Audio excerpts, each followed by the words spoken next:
Well, before they started beefing, Tupac and Biggie were actually quite close.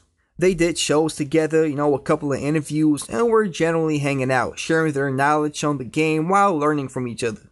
All of this was terminated when Tupac got shot at the recording studio in New York. Coincidence or not, at the time of the shooting, both Biggie and P Diddy were present. There are numerous theories as to what happened, but that didn't matter to Tupac, who was suspecting that the Notorious B.I.G had something to do with him getting shot. Henceforth, the relationship between the two rappers deteriorated rapidly. Tupac suspected Biggie of setting him up, and he had his reasons for it. At the time, they were the two most popular rappers in the United States, doing the biggest numbers regarding record sales. Tupac probably thought that Biggie arranged an assassination attempt for him in order to eliminate him and then claim the throne of the biggest rapper in the United States. Right after the shooting, Tupac went to prison, and the moment he was released, he started consciously attacking Biggie in any way he could. This included making a famous diss record, Hit 'Em Up, where he completely demolished his opponent. I love that jam. First off, fuck you. Okay. Tupac was crafting all kinds of strategies to ruin Biggie's reputation and his record sales with it. He took a photo of him and Biggie's wife and then went about saying that he had slept with her.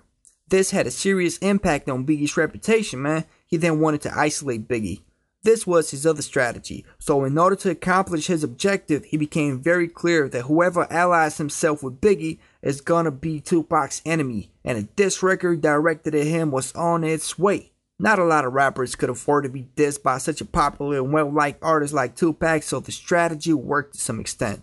On the other hand, Biggie kept to himself, man, most of the time, He didn't really attempt to defend himself on any of the issues. Didn't really create any counterattacks nor release any diss records about Tupac.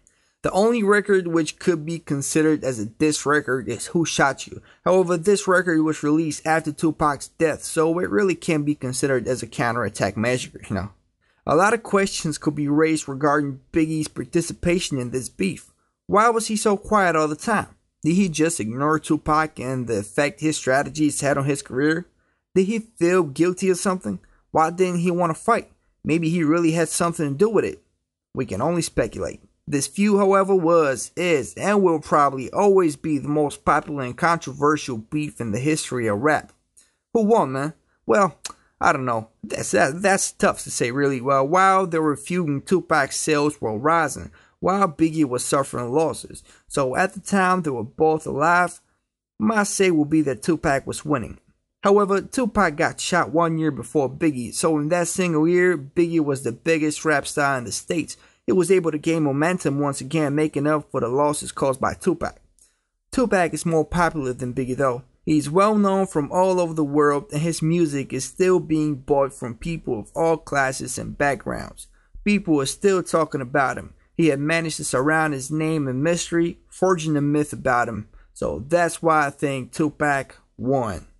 Tupac over Biggie, bitches. I kind of like Biggie too, but I like Tupac more. Biggie? Tupac? Nah, man. Nah, I'm with it. Tupac influenced me much more than Biggie. Biggie's flow is crazy though. And he's got great flow, but Tupac just influenced more people, And not only as a rapper, but as a human being. Like, he was more influential. So in terms of influence, I say Tupac. In terms of spirit, I say Tupac. In terms of fucking bitches, I don't know.